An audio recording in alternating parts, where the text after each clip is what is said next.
Hello Goenkans. I hope everybody is fine. Dear kids, in this video we are going to discuss chapter 10 and the title of the chapter is Respect for Public Property. This chapter understands us how important it is to respect the public property. One day, Govind and his classmates went on excursion around Chennai. The school had arranged 3 government buses for their transport. The 2 buses were newly painted and looked neat and clean. Govind and his friends hopped into the third bus, but they were surprised to see that the paint of the bus was scratched, window panes were broken, and the seats were torn. Thus, none of the children wanted to board that bus. Venkatesh, the driver of that bus, told the student that actually this bus was also new. But one day, a group of college students who were very much rude misbehaved.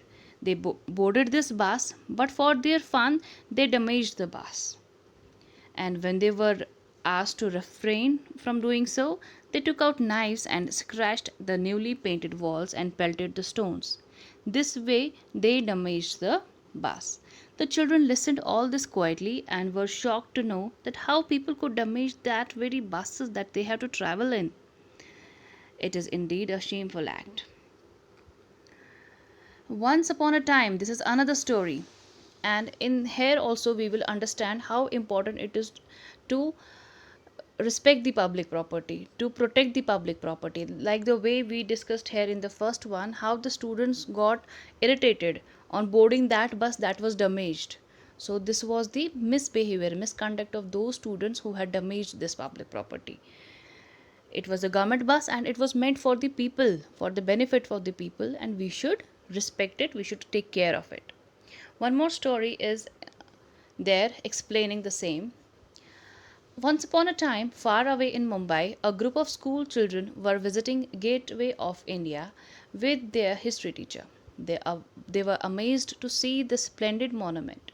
However, they were disheartened to see that the place was littered with paper, plastic bags, and bottles. On seeing this, one of the students, namely Manju, said, "God, who has scratched the pillars?" To which the teacher replied, "Every day thousands of people visit these monuments, and as they don't realize their worth, they, while visiting these places, they destroy it, they damage it just for the fun." He also said that while visiting these places, we should try to preserve these things. They are the part of our national heritage. The government spends huge amount of money every year to clean and repair them. So we should respect them. This is the honor, this is the pride of our country. One more story is that once in the month of May, the children of a nearby school were visiting a flower show in the botanical gardens in Ooty. It was indeed a beautiful sight to see thousands of brightly colored, beautiful flowers in every stall. To refresh themselves, the children stopped at the taps marked drinking water. They found that many taps were broken and some were leaking. The visitors had to form a long queue in front of the only 2 taps that were working. The children were dismayed and asked their teacher, "How long we have to wait, sir?" "Mr. Selvan," their teacher replied, "you can see yourselves the result of causing damage to the public property. Whenever we are causing the damage to the public property, we cause inconvenience to ourselves." Thus, the children understood that damaging public property ultimately causes inconvenience to all of us, and the students realized the importance of being respectful and maintaining the public property. Here you can see that if the taps would have been working, all the taps would have been working, then the students need not to wait in the long queues. They would have directly got the water.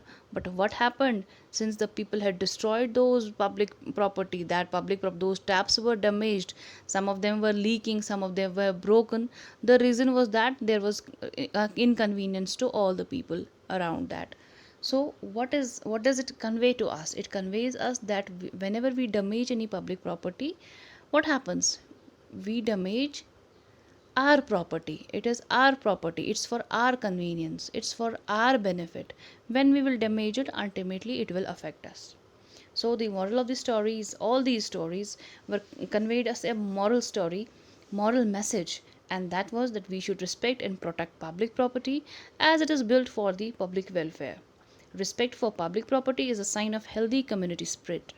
Causing damage to the public property affects the country's progress.